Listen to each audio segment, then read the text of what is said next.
Hello students, hope you are going very well through the topics I explained in my last videos.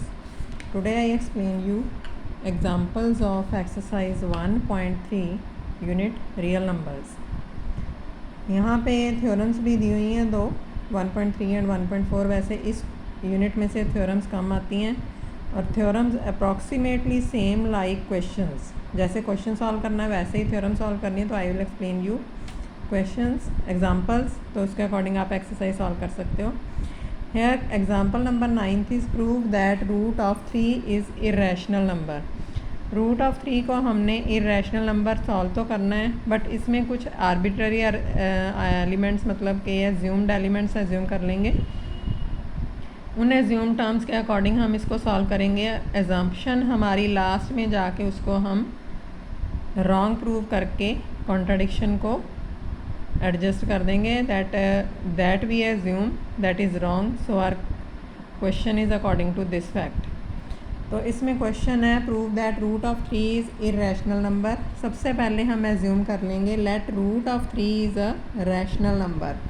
Example number 9, let root 3 is a rational number that is there are two coprime numbers a and b assume कर लेंगे।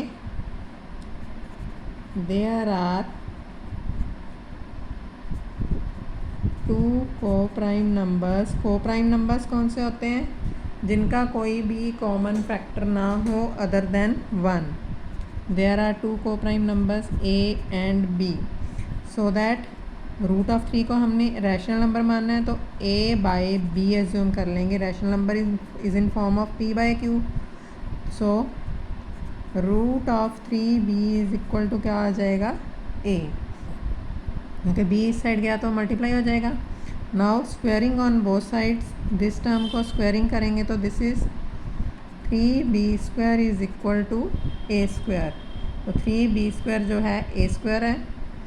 Squaring करेंगे तो इस term का square single term हो जाएगी, इसका square equal to b square, इसका square equal to a square. It means के जो 3 है वो ए का फैक्टर है ए स्क्वायर का, और इसी तरह अगर ए स्क्वायर का फैक्टर है तो ये ए का भी फैक्टर बन जाएगा। So 3 is a factor of a square and 3 is also a factor of a. अगर स्क्वेयरिंग टर्म का फैक्टर है तो सिंगल टर्म का भी फैक्टर होएगा ये। Now if 3 is a factor of a, अगर 3 ए का फैक्टर बन गया है so a is equal to 3c assume कर लो for any other integer c। तो हमने c इंटीजर अपनी तरफ से एज्यूम कर लिया, जैसे इसमें a and b integer assume किए थे ऐसे ही c एज्यूम कर लिया फॉर सम इंटीजर c। तो इसके अकॉर्डिंग अच्छा, इसमें ये जो इक्वेशन नंबर स्क्वेयरिंग के अकॉर्डिंग बनी थी इसको हमने एज्यूम कर लिया था फर्स्ट, एंड जो फैक्टर ऑफ a बना था इसको एज्यूम कर लिया था सेकंड। नाउ फ्रॉम फर्स्ट क्या हो जाएगा? फ्रॉम फर्स्ट इस इक्वेशन में अगर पुट करेंगे a is equal to 3c तो ये टर्म बन जाएगी 3b square is equal to 3c whole square. That is 3b square is equal to 9c square. That means b square is equal to 3c square. ये term इस side आए तो divide हो जाएगी 9 से 3 के साथ, तो 9/3 इज़ इक्वल टू 3। जैसे हमने ऊपर a स्क्वायर के फैक्टर लिए थे, 3 is a factor of a square, so it is factor of a also। इसी तरह अब 3 is a factor of b square and b also, so 3 is a factor of b square and a factor of b also। इसको assume कर लो equation number 3rd। Now from second and third, second में हमने क्या लिया था? 3 is a factor of a, and now third में है 3 is a factor of b, so 3 is a factor of a and b. अच्छा, ए एंड बी का अब ये फैक्टर बन गया है, दैट मीन्स कि ये रैशनल नंबर तो रहा ही नहीं, बट ए एंड बी को हमने क्या माना था, को प्राइम नंबर, मतलब इनका कोई भी कॉमन फैक्टर तो था ही नहीं। बट यहाँ पे हमने प्रूव कर दिया ना, 3 is a factor of a and b, so a and b are not coprime numbers, so a and b are not co-prime numbers as we assume in starting। जैसे हमने starting में assume किया था तो co-prime number तो बचे ही नहीं है, so our contradiction is wrong.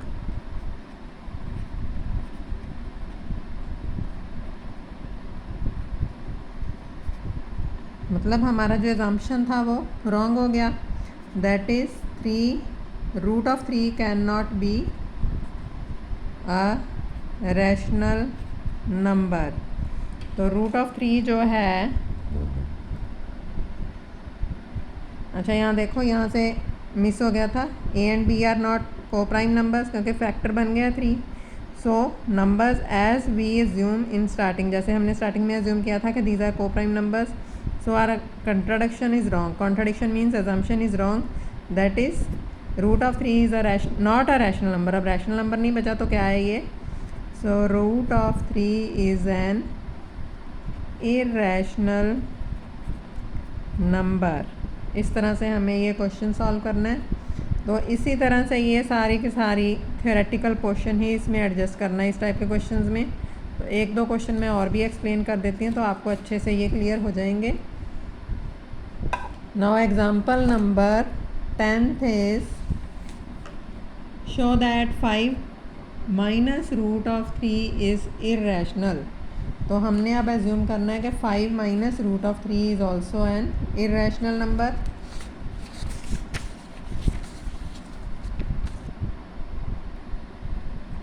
क्या क्वेश्चन था, show that 5 minus root of 3 is an irrational number.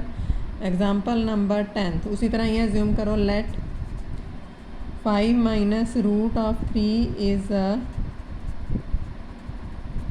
Rational number. अगर रैशनल नंबर है where a and b are को prime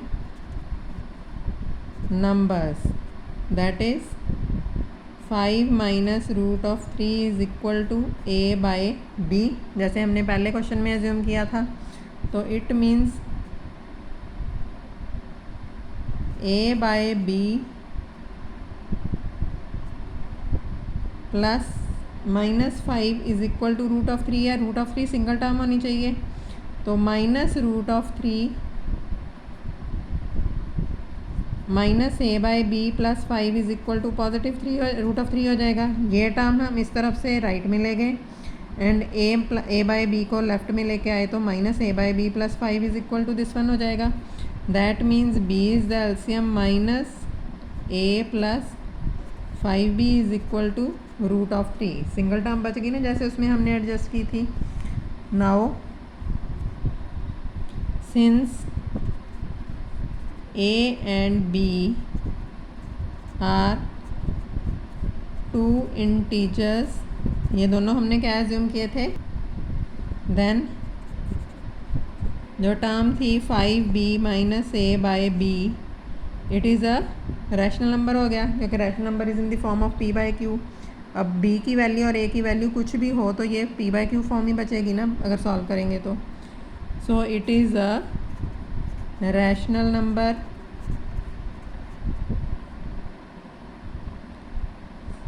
so root of 3 is also अगर लेफ़्ट साइड रैशनल है तो root of 3 भी right side भी क्या होएगी, ये भी रैशनल बनेगी। But our contradiction is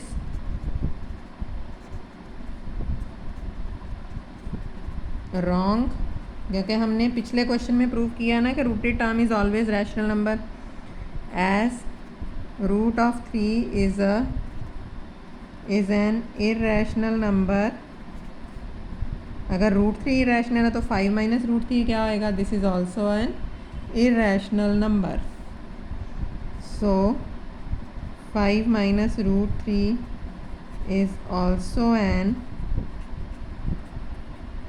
irrational number. इसको हम डायरेक्टली ऐसे सॉल्व कर सकते हैं, मतलब पहले उनको रैशनल नंबर के अकॉर्डिंग एडजस्ट कर लो. इंटीजर्स हैं तो रैशनल नंबर बन गया, but rooted term is always irrational, so our contradiction is wrong and this is also an irrational number. And now last example of this exercise is show that 3 root 2 is an irrational number. So let 3 root 2 is a, पहले हमने rational assume कर लिया, rational number where a and b are 2 integers. ये दोनों integers बन गए. तो 3 root 2 is equal to a upon b. That means root 2 is equal to a upon 3b. अब a, 3 and b both all of these are integers. ये तीनों integers हैं. Since a, c and b are integers हैं तो a upon 3b क्या बन जाएगा? a upon 3b is a rational number. Integers के अकॉर्डिंग, इंटीजर्स को अगर डिवाइड किया जाएगा आपस में तो ये रैशनल नंबर ही बनता है. p बाई क्यू फॉर्म ही फॉर्म होती है रैशनल नंबर. अगर राइट साइड रैशनल है तो लेफ़्ट भी रैशनल होएगी. So root of 2 is also a rational number, but our contradiction is wrong.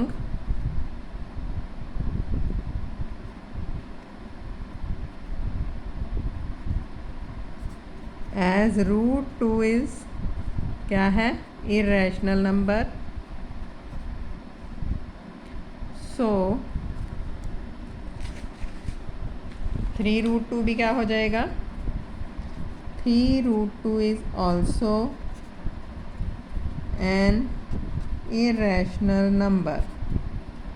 मतलब जो सिंगल रूटेड टर्म है उसको हमने प्रॉपरली प्रूव करना है, बाकियों में इंटीजर एडजस्ट करने के बाद रैशनल एडजस्ट कर लो.